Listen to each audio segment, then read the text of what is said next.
Hi, so I have a master's degree in business, and today I'm going to use it to analyze the marketing strategy of Kamala Harris's campaign, and ultimately why I believe if she continues with the horrible marketing strategy she has been employing, why she will ultimately end up losing the presidency to Donald Trump. So obviously this is a highly emotional and contentious topic for a lot of people, but the reason why I did want to speak on it is that I think there's a lot of parallels to be drawn between the marketing of a product and the marketing of a political candidate. And while I wish that wasn't the case, because I wish that politics was less of an exercise in personal branding and more of a deeper discussion on substantive policies that will actually be impacting the everyday lives of human beings, that just simply is not the case. And although I'm not American, I am Canadian. Your elections have consequences for the entire world, so I think anybody that wants to put their 2 cents in is allowed to. So based on my objective analysis, I believe that Kamala Harris's campaign is built upon very flawed marketing strategy that is very heavily relying on superficial social media engagement, identity politics, and a highly crafted and tightly controlled public image of her persona that is so far removed from the reality of who she is and so socially and media engineered to the point that it is essentially a house of cards that is doomed to collapse. So the first marketing strategy that Kamala Harris is employing, and we are all collectively experiencing it whether we realize it or not, is the blank slate strategy. This is essentially where she is being intentionally vague and ambiguous in the language that she uses and the way that she appears publicly in order to take advantage of the psychological phenomenon of projection. Because if you are extremely vague and generic and say some of the right words without specifically committing to policies or being very clear about what your values are, human beings will simply project onto you what they want to see. Progressives will see her as extremely progressive and forward-thinking. More moderate voters will see her as somebody that's a little bit more measured, and you can kind of see reasoning behind why they're doing it. I don't think it's completely stupid, but I think it is doomed to fail because although it is working in the short term, she's going to eventually be put into scenarios like debates where she will be forced to take firm stances on topics, and because she hasn't done that intellectual work to decide where she really lands on these important issues, she may end up looking unqualified for the job. So the next issue with the blank slate strategy is the only reason it's even remotely effective is specifically because she is solely relying on identity politics. And although I completely understand and respect the excitement associated with nominating the first woman president, the first black woman president, the first South Asian American black woman president, and that's something that is exciting and something that will understandably galvanize a certain demographic of the population that will vote for her solely based on that alone. I do not believe it is a substitute for an actionable policy platform that will actually impact the lives of the American people, because people are currently suffering economically and they want to understand and feel secure in the fact that you have a plan to ameliorate their suffering.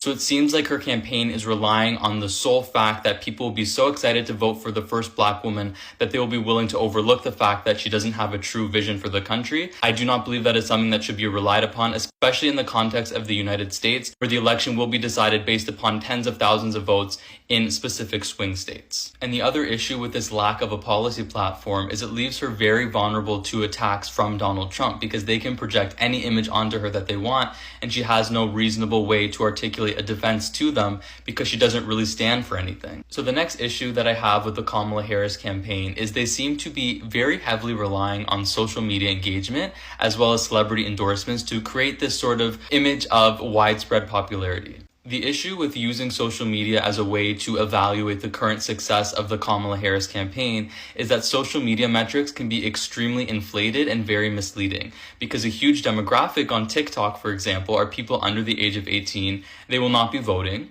And it's also further inflated by the fact that many people on TikTok are in international countries who just enjoy watching the politics for the show of it, like me. But we will not be voting in the election, so it can lead her campaign to be in a place where they are overestimating their grassroots support, when in reality they don't have it because it doesn't really exist. So the danger is that this perceived popularity may not translate into actual votes, particularly in the swing states, which will be the deciding factors of this election. And her campaign's obsession with social media and viral moments and celebrity culture is further illustrated by the decisions they're making by having Megan Thee Stallion twerking on stage, or thinking it was a good idea to have Oprah Winfrey appear at the DNC talking about the middle class, because they clearly do not have an understanding that the average American and average person absolutely despises celebrities, does not want to be talked down to from them, and will not be voting based upon who they endorse. And I'll go even further that I think it does the complete opposite of what they're trying to accomplish. The mere presence of Oprah Winfrey will directly result in people voting against Kamala Harris because of how much people despise celebrity culture and despise billionaires like Oprah Winfrey and everything that she stands for. And if I was to summarize the core problem with the personal brand of Kamala Harris, and something that I think will continue to bubble underneath the surface of her campaign until inevitably explodes, it is an authenticity issue. And the perfect example of this is the glaring contradiction of the fact that Kamala Harris is using TikTok as a way to influence young people to vote for her, to make it appear like she cares about their issues and that she hears them, when in reality she is part of the administration that introduced legislation to ban the app, which is the most insane violation of freedom of speech I have seen in my entire lifetime. And if she does become president in November, come January, the app is set to be taken away from the App Store forever. They literally banned the app because of lobbying from Mark Zuckerberg, because instead of spending money on his own app improving Instagram, he would rather take out his competitor altogether. And because we have a completely corrupt government, he's able to do that. So I can't even imagine the fact that she's been able to run this campaign and has not been questioned about this glaring contradiction. And this brings us, of course, to the most obvious question, which is why hasn't she been questioned about this or really anything important? And the reason is that her campaign officials know that she has a historical tendency to say extremely stupid things and make very dumb gaffes when she goes off script. When she is reading off script, she is good, she is charismatic, she hits her points. When she is asked a question that is in any way she is unprepared to answer, she makes huge mistakes. Here are a few that she's done before. At one point, she said three times in 3 separate videos that 220 million Americans died from COVID. She obviously meant to say not that, because there's 300 million Americans. I think we would know if they all died from COVID. Another time, she was visiting the DMZ, which is the demilitarized zone in South Korea, and she praised the Republic of North Korea and said that she wanted to be allies with them, and she didn't realize that it was South Korea. And then she obviously says word salads a lot, where we don't understand the context of all in which she lives and where she came before her pretend to be. One of my favorite quotes from her, she said, "It is time for us to do what we have been doing, and that time is every day. Every day it is time."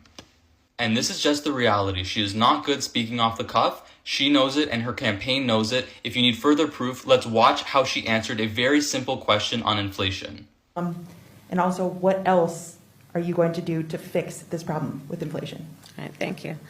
Well, let's start with this. Prices have gone up, and families and individuals are dealing with the realities of that bread costs more, that gas costs more. And we have to understand what that means. That's about the cost of living going up.